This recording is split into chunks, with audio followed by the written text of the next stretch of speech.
Ugh! Modern gaming is so boring. I wish there was something new to play. They just churn out the same stuff over and over again. Whoa!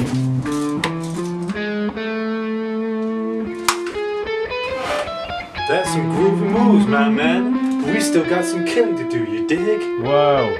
No way. But before we start killing people, can we duct tape our guns to cars and wear afros and mustaches?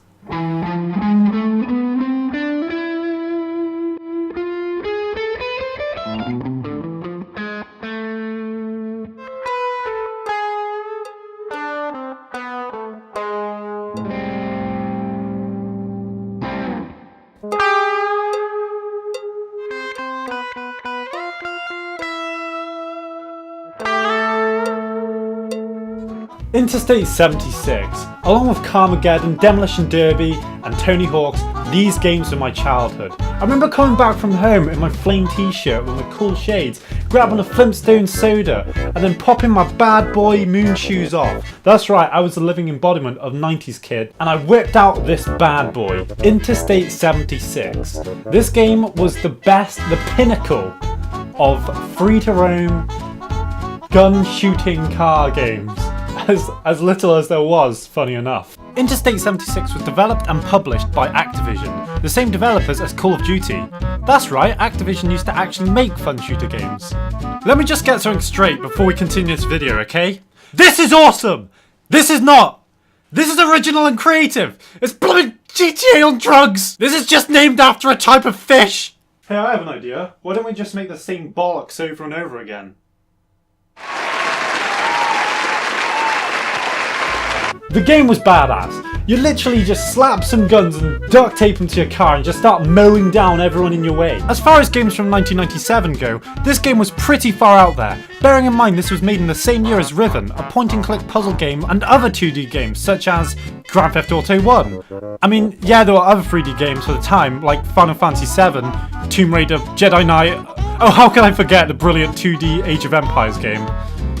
Okay, it was a pretty terrible game compared to other 97 releases, but I don't care! Bloody put your guns on cars and blow shit up! It was awesome! But games aren't like this anymore. Games are the same thing over and over again. We've passed the time of originality. Now we're coming across games that are just coming out with the same content but just different skin. It's a shame. Even though Interstate 76 was never a huge success, it was never absolutely massive in its time, not even many people will remember it today. Even the fact that it tried to be its own thing, that's what makes it stand out from any other game. And just like most games in the 90s, there were still many games coming out that were huge. And yet they didn't stop trying to make up imaginative, original content and still try and push the limits. In games today, you just don't see that. All you see is the same content over and over again. Take some lessons on how to be a good game in a time where good games were everywhere. See this? See this game? This is what you could have been. Don't look at me, you son of a bitch. You made me do this. Sounds like you praise this game highly, my man. Here, take this. Oh wow, thanks. And it wasn't just me who gave this game such a high review. GameSpot gave it an 8.9 out of 10. GOG 4.4 out of 5. Metacritic 80%. This game was loved. So enough talking and time to start playing, eh? Let's give it a shot.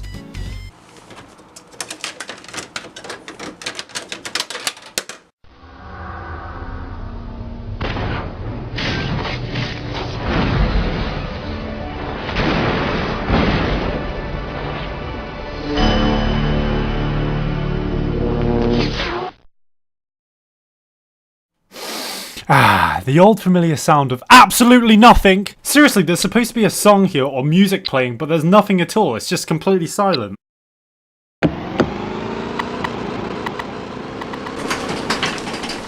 Okay, baby, here's the scoop. You got to get used to a whole new kind of driving.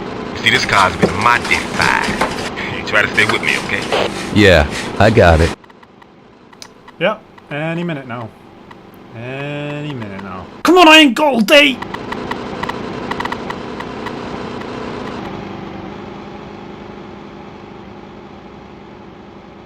I think the cutscene's supposed to have ended, but it hasn't.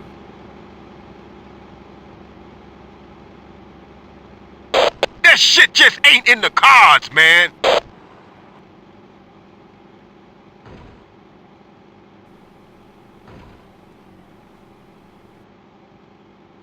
Watch that shit, cowboy.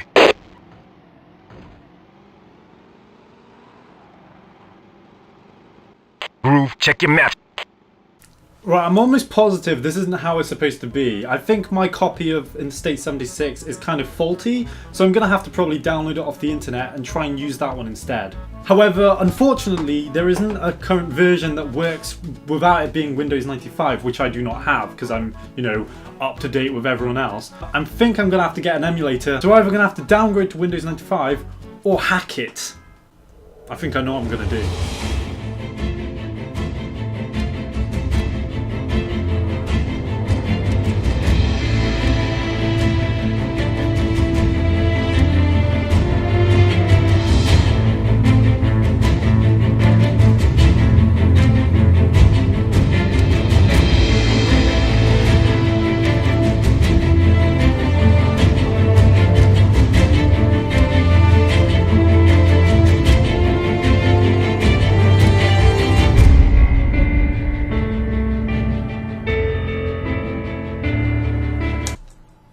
There, I did it. The game sets you off in a light-hearted, cliche-humoured alternative reality dating back to 1973 when the oil shortage began. However, the real shortage only lasted 1 year, the I-76 crisis never recovered. It got so bad that the national speed limit was lowered to 55 miles per hour and prices skyrocketed from 38 cents to being 55 cents a gallon. That may not sound like a lot, but for the time it was insane. It's like paying rather than $1.80, you're paying $3 or $4 a gallon. So I guess the next reasonable move is to put heavy machinery on top of your already extremely expensive cars to run. Yeah. God damn it, you're a genius. The game begins 3 years after the crisis started, with the main character Groove's sister Jade being chased by a gang of drivers called the Creepers, which are currently being formed for the country's new attempt in recruiting an army. However, Jade is shot and killed by a mysterious man in some stellar shades. He's the bad guy. He's wearing a suit. He's got slick hair and a pointy mustache. And a silver suit.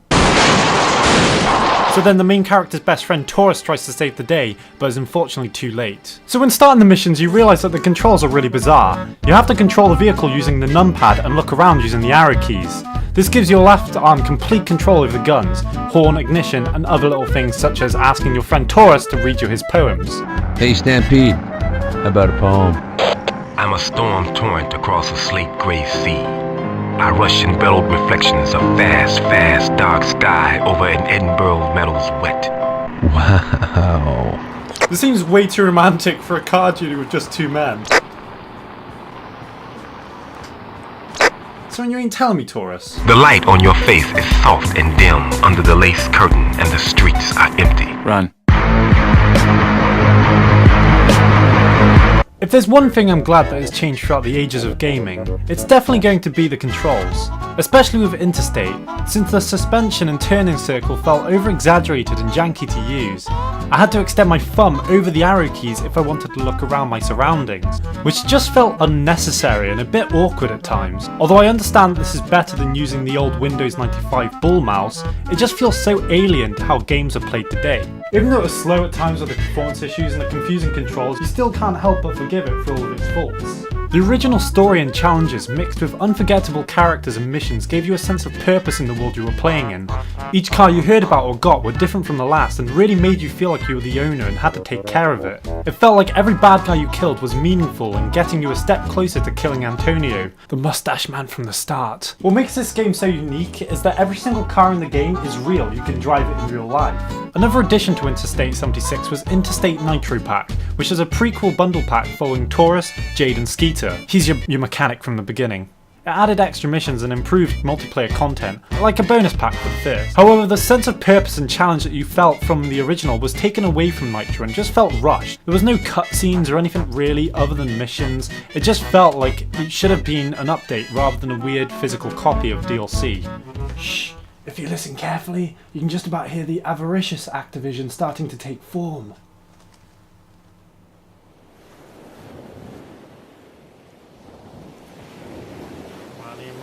money. I like money. Give me all your stuff. If you take away story from a story-driven game, then all you're going to be left with is a wasteland of opportunity. This is what most people felt. They felt robbed of what could have potentially been an interesting development to the characters that Nitro Rider was trying to portray. You know what, maybe we're being a bit too heavy on Nitro Riders. It is an expansion after all. I guess you can just give it a pass. But any more than that and you've gone downhill, really, because I mean this was a masterpiece. This was just brilliant. I mean, don't make any more than that. Am I right? Am I right? Ain't you forgetting something? What do you mean? They made another one.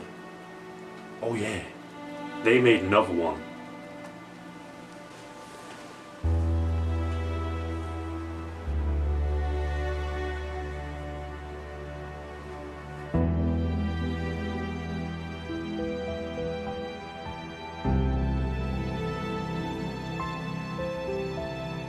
Hot rubber eternally pressing against the blackened pavement. A wheel is forever.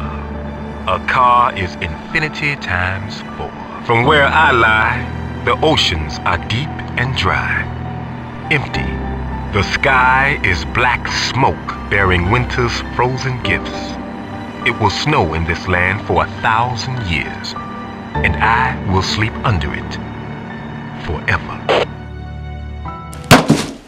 Didn't happen. Thanks for watching this episode, and be sure to subscribe and ring the bell for more content like this one as soon as it's released. This is the first of many videos to come, so get ready. Also check out my Twitter and Facebook so you can suggest old games or videos there. We have fun conversations over there, and I'll see you in the next one. So peace out, homebred and a biscuit tin. Oh yeah.